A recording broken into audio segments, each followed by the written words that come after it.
Bonjour à tous et bienvenue dans le 12-45. Jeudi 12 juillet, voici les titres. Le rêve d'une vie réalisé à peine sortie de l'adolescence. Une jeune Alsacienne de 20 ans vient de remporter le jackpot de l'euro-million, soit 36 millions d'euros. Dans la petite commune où elle a validé son ticket, les habitants n'en reviennent pas. Plus de 120 personnes sont mortes en France noyées depuis le début du mois de juin. Un chiffre très alarmant, dû en partie au fait que près de 15% des Français ne savent pas nager. C'est pour cela que les cours de natation pour adultes se développent. Le succès des applications pour médecins et patients. La plateforme Doctolib vient de racheter son concurrent, Mon Docteur. De quoi faciliter la prise de rendez-vous pour soutenir l'émergence de la santé connectée. Nous y reviendrons. Une finale historique dimanche, France-Croatie. Les Croates ont en effet arraché leur qualification au bout des prolongations face à l'Angleterre. Une affiche qui rappelle bien sûr aux Bleus la demi-finale de 1998. Nous serons en direct sur place. Enfin, le Grand Hôtel de Cabourg, une institution en Normandie. C'est la suite de notre série consacrée aux établissements mythiques. Dans celui-ci, l'ombre de Proust plane encore. Millionnaire donc à 20 ans, une jeune femme du Haut-Rhin a en effet remporté le 19 juin dernier le jackpot de l'euro-million, soit un peu plus de 36 millions d'euros. Pour l'heure, elle garde la tête froide et ne veut pas changer de vie. Elle se donne toutefois quelques mois pour changer d'avis. Jérémy Susselin, Marion Bercher et Guillaume Delalande. C'est bien connu, la valeur n'attend pas le nombre des années. Pour la jeune gagnante d'à peine 20 ans, elle est désormais de 36 158 964 euros et 20 centimes. Une somme astronomique remportée dans ce petit village de la banlieue de Colmar, porte du Ride, 1700 habitants et son café au coin sympa. 36 millions je partirai en vacances. On le voit bien que c'est arrivé, hein. Alors c'est possible. Pour moi, c'est aussi une fierté que c'est arrivé chez moi, dans cet établissement, et j'espère qu'il y en aura d'autres, pourquoi pas, à l'avenir, quoi. La gagnante, qui souhaite garder l'anonymat, est la plus jeune à remporter une telle somme. Tout juste sait-on par la Française des Jeux qu'elle a sauté de joie dans son salon en apprenant la nouvelle et qu'elle a beaucoup pleuré. Quand je rêvais de gagner, je me disais, si je gagne, je change tout et je quitte tout. Mais maintenant, je me dis, je ne change rien et je ne quitte rien. La jeune célibataire ne compte pas changer de vie. Elle continue de travailler et se donne 1 à 3 ans pour réfléchir à sa nouvelle vie. Une vie à l'abri du besoin. Avec des placements sûrs, elle peut toucher au minimum 40 000 euros par mois, rien qu'avec les intérêts. Moi, je la retrouve très bientôt puisqu'elle vient à un de nos ateliers qui explique tout le monde de la banque, de la finance. On leur permet aussi, avec un coach, de s'affirmer face à leurs nouveaux interlocuteurs, que peuvent être des banquiers, des notaires, des avocats fiscalistes. 600% des gagnants ont tenté leur chance. Le jackpot de l'euro-million, c'est une chance sur 139 millions. Le loto, une chance sur 19 millions seulement. Séance de rattrapage demain. Super loto du vendredi 13 avec une cagnotte à plus de 13 millions d'euros. Si son avenir n'est plus une source d'inquiétude, ce n'est pas le cas pour près de 130 000 jeunes bacheliers. Ils n'ont obtenu aucune affectation. La plateforme Parcoursup ne leur propose rien. Ils envisagent donc la rentrée avec angoisse. Écoutez Frédérique Vidal, la ministre de l'Enseignement supérieur, qui tient à rappeler que 80% des lycéens ont eu une réponse favorable. On a surtout 680 000 jeunes qui ont une proposition, qui en ont eu en fait 3 en moyenne, hein, puisque c'est plus de 2,2 millions de propositions qui ont été faites globalement. Donc voilà, les choses continuent de progresser et elles progressent de façon satisfaisante. La ministre affirme également que tous les lycéens devraient recevoir une réponse avant la rentrée. Elle annonce par ailleurs que le prix de l'inscription en licence est en baisse. Il est désormais de 170 euros au lieu de 184. Du nouveau dans l'affaire du gendarme disparu à La Réunion en juin 2017. Ces 2 compagnons de randonnée, dont un sous-officier de gendarmerie, ont été mis en examen hier à Saint-Denis pour homicide involontaire et non-assistance à personne en danger.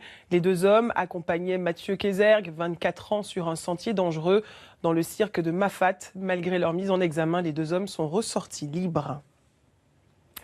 121 morts par noyade entre le 1er juin et le 5 juillet, soit 3 morts par jour.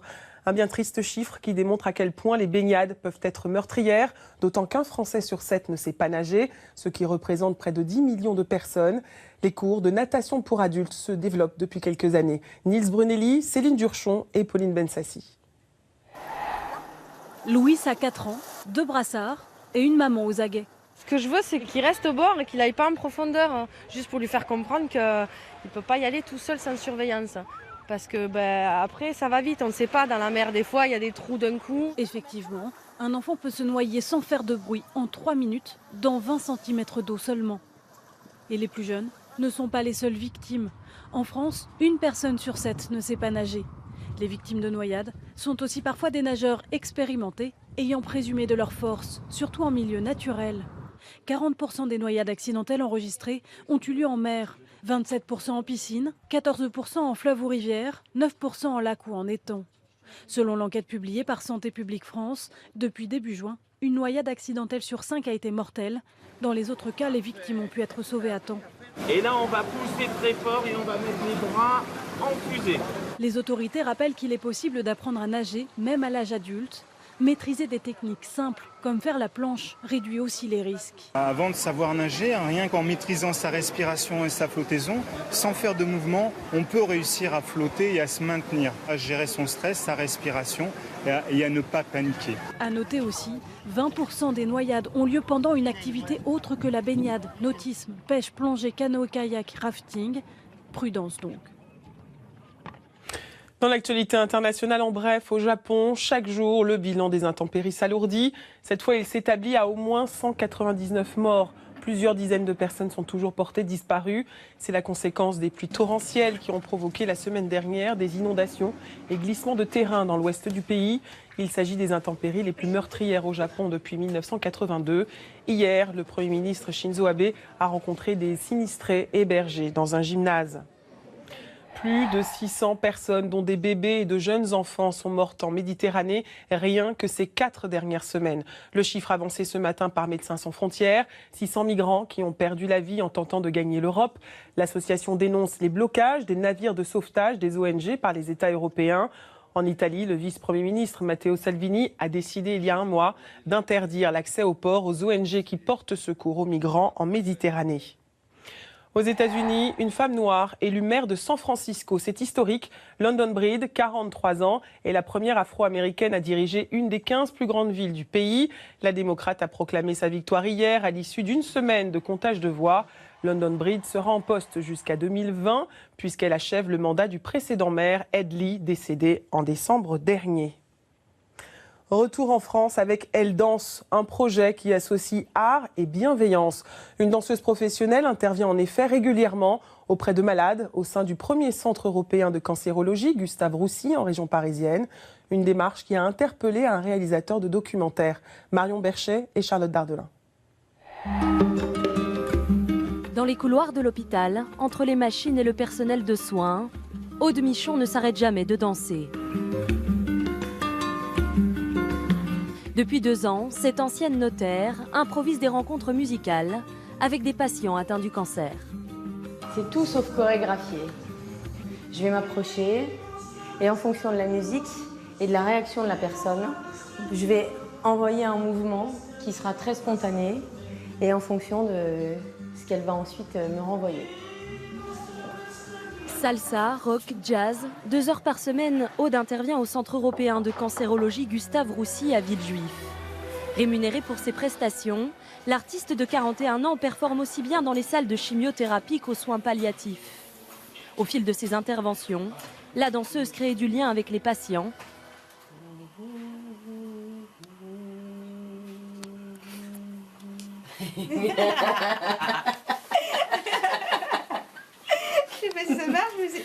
C'est top. Pas sûr. Sa présence entre les murs de l'hôpital, c'est le personnel qui l'a souhaité. Pour les patients, pour le coup, cet univers dans lequel ils sont plongés et dont ils ne sortent pas et qui est parfois difficile à vivre, il faut bien dire. Et du coup, on apporte tout d'un coup une espèce de respiration, un moment qui n'est pas du tout attendu dans l'hôpital. L'initiative de la danseuse fait aujourd'hui l'objet d'un documentaire. Le réalisateur Alexandre Messina suit depuis quelques mois ses déambulations artistiques. Petit mouvement avec moi ? C'est le premier risque. Ouais. Pourquoi pas ? Tous les deux portent un message commun. Tant qu'il y a de la vie, je veux dire, les personnes ont le droit de danser, d'écouter de la musique et de voir des gens danser. Et ce que j'en espère énormément, c'est une ouverture sur comment amener joie, sourire, et j'ai pas peur de ce mot, et amour dans ces lieux où il y a énormément de solitude, de dénuement et où on se dit au revoir. 30 000 € sont nécessaires à la réalisation du film. La moitié a déjà été récoltée. Le documentaire s'appellera Elle danse, pour les 14 millions de personnes touchées chaque année par le cancer. Mariage estival sur le marché de la santé connectée. La plateforme numéro 1 de prise de rendez-vous médicaux en ligne, Doctolib, a annoncé ce matin le rachat de Mon Docteur, son principal concurrent. Avec cette alliance, Doctolib devient un poids lourd incontournable en Europe, avec plus de 20 millions de visites par mois. Alors comment fonctionne cette plateforme ? Eh bien, elle permet aux patients de prendre rendez-vous avec leur médecin en quelques clics seulement. Un service gratuit est disponible 24 heures sur 24, 7 jours sur 7, qui a fait fondre les temps d'attente pour un rendez-vous médical jusqu'à 50% chez les spécialistes. Les praticiens, eux aussi, gagnent du temps et donc de l'argent. Pour 109 € par mois, ils évitent des heures de paperasse et de téléphone pour les prises de rendez-vous. Leur agenda est aussi actualisé en temps réel. Résultat, 4 fois moins de rendez-vous non honorés pour les médecins. Alors combien de praticiens sont disponibles sur Doctolib ? Eh bien 55 000 au total avec le rachat de la plateforme Mon Docteur, soit 10% des médecins en France. La start-up souhaite maintenant développer la mise en relation entre praticiens. Objectif, permettre à un médecin de réserver en direct une consultation chez un confrère ou un spécialiste pour son patient et lui fournir des documents médicaux. Football maintenant avec le mondial en Russie et la victoire à l'arraché de la Croatie face aux Anglais. La Croatie qui a une fois de plus décroché sa qualification lors des prolongations et elle accède pour la première fois de son histoire à une finale de Coupe du Monde. La joie des supporters est immense. Chloé Michelon et Lionel Gendron. Respiration bloquée, avant d'exulter, crier et tout oublier. Si ce n'est que les Croates viennent de prendre l'avantage en prolongation. Les joueurs, emportés par leur euphorie, ensevelissent un photographe mexicain. Scène sympathique, filmée et photographiée. Les Croates s'assurent qu'il va bien et l'embrassent. Un soulagement car ils étaient mal partis. Les Anglais avaient marqué dès la 5e minute un superbe coup franc, initiateur d'une joie spectaculaire à Londres. Les Anglais avaient plusieurs crampons en finale avant cette égalisation croate à la 68e minute et le but vainqueur donc en prolongation. C'est la revanche de 98 avec les Français. Ils ont moins bien joué que les Belges en demi-finale. On va les écraser. Une surconfiance a confirmé dimanche. En 98, les Bleus et Lilian Thuram avaient coupé aux Croates l'accès à la finale. La blessure sportive n'est pas refermée. Cette qualification est une immense fierté dans ce pays d'un peu plus de 4 millions d'habitants, indépendant depuis 1991. C'est le plus grand succès de l'histoire du sport croate. Maintenant, on va gagner la coupe. Les supporters anglais, eux, pensaient faire la fête toute la nuit. Au lieu de cela, il faut gérer cette immense déception. Le football, ça fait partie de ma vie. Je suis si triste de les voir éliminés en demi-finale. Pour leur 3e match d'affilée, les joueurs croates se qualifient après avoir disputé les prolongations. Une force de caractère, mais aussi un stress difficilement soutenable pour beaucoup de leurs supporters. Face à la France, la tension sera à son paroxysme. Et nous retrouvons en direct d'Istra où se trouve le camp de base des Bleus, l'un de nos envoyés spéciaux, Julien Ababou. Julien, France-Croatie dimanche, une finale historique qui rappelle bien sûr la demi-finale de 1998. Ah, c'est sûr qu'un France-Croatie en Coupe du Monde, 20 ans après, ça parle, Karine. Et surtout aux Croates qui ne pensent, vous venez de l'entendre, qu'à prendre leur revanche du traumatisme de 98. La génération actuelle est d'ailleurs au moins aussi talentueuse que sa devancière. Prenez Luka Modric du Real Madrid et Ivan Rakitic du FC Barcelone, 2 des meilleurs milieux de terrain du monde. Dans le clan bleu, pour dire vrai, on parle assez peu de cette rencontre d'il y a 20 ans. Un exemple, Kylian Mbappé n'était pas encore né. La date sur laquelle les Français veulent s'appuyer, c'est 2016, cette finale perdue contre le Portugal. Comme il y a 2 ans, les Français seront favoris face aux Croates, possiblement épuisés. Ils viennent de jouer 3 prolongations. Mais le mot d'ordre dans le clan bleu, c'est donc de ne pas se voir champion avant l'heure. C'est ce qui se serait passé en 2016, à entendre l'aveu de Paul Pogba. Contre l'Allemagne, on pensait que c'était ça la finale en gros. On pensait que à la Portugal, on allait, même si c'est vrai que c'était les Portugais, avec leur parcours, on s'est dit bon, c'était gagné d'avance. Et voilà, je pense que c'était ça notre erreur. Moi, j'ai pas d'étoile pour moi. L'étoile est sur le maillot, mais je l'ai pas gagné, donc j'ai envie d'aller la chercher aussi, comme tous les joueurs. Merci Julien. Et une finale que l'on espère aussi heureuse que celle de 1998. C'était il y a exactement 20 ans aujourd'hui. Le 12 juillet 1998, les Bleus écrasaient le Brésil 3-0. Une victoire qui a donné lieu à d'incroyables scènes de liesse dans tout le pays, au rythme d'I Will Survive, l'hymne des Bleus alors.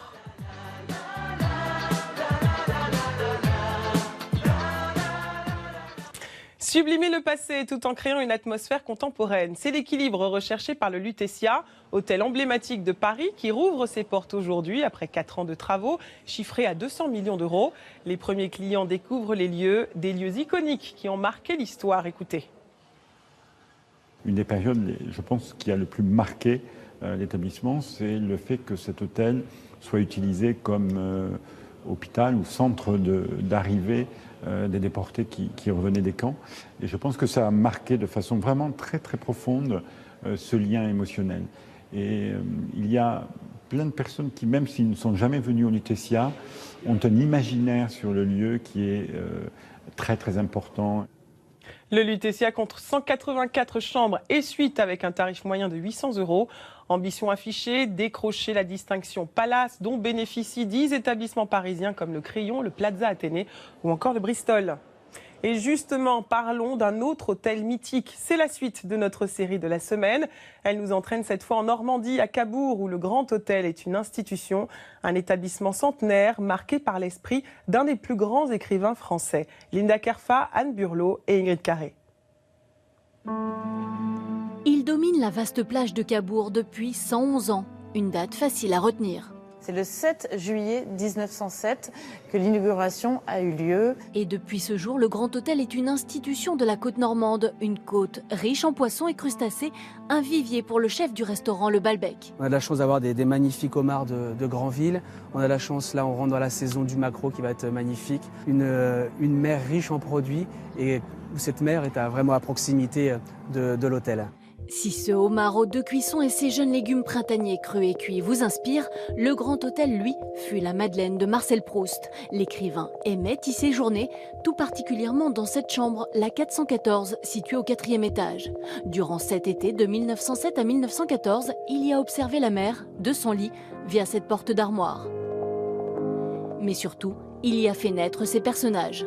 Alors Marcel Proust vivait la nuit et il étudiait la nuit beaucoup de personnages, beaucoup de personnes de la haute société, comme également d'autres personnes, tels les employés de l'hôtel, le liftier, il y avait le chauffeur de taxi. Ensuite, il retraçait dans ses écrits, notamment à l'ombre des jeunes filles en fleurs, où on retrouve beaucoup de personnages. Ici, c'est un peu à la recherche du temps perdu.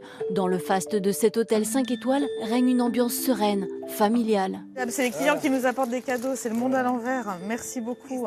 Un monde où tout est poétique, romanesque. Ce n'est d'ailleurs pas un hasard si chaque année, l'établissement accueille le festival du film romantique et toutes ses stars. Des stars qui ont aussi marqué les lieux, Sophie Marceau dans La Boum ou encore François Cluzet et Omar Sy. Voilà, c'est sur cette table qu'a été tournée la dernière scène du film Intouchable avec François Cluzet et Omar Sy. Je vais pas rester déjeuner. Pourquoi? Je vous laisse pas seul. De la fiction à la réalité, au Grand Hôtel, il n'y a qu'un pas. Aujourd'hui, Tom Cruise est à Paris pour une avant-première mondiale exceptionnelle, celle de Mission Impossible Fallout. Ce 6e épisode de la saga était tourné en grande partie dans la capitale. Un divertissement à grand spectacle pour lequel la star, réputée pour faire elle-même ses cascades, saute entre des immeubles, pilote une moto à grande vitesse ou encore est suspendue à un hélicoptère. Son entretien exclusif est diffusé ce soir dans le 1945. Voilà, c'est la fin de cette édition. Merci à tous pour votre fidélité. Tout de suite, scène de ménage, puis le téléfilm La princesse disparue. Ce soir, le 1945, donc de Xavier Demoulin. À demain et bel après-midi à tous sur M6. Vos questions et vos réactions sur notre site et notre application M6 Info.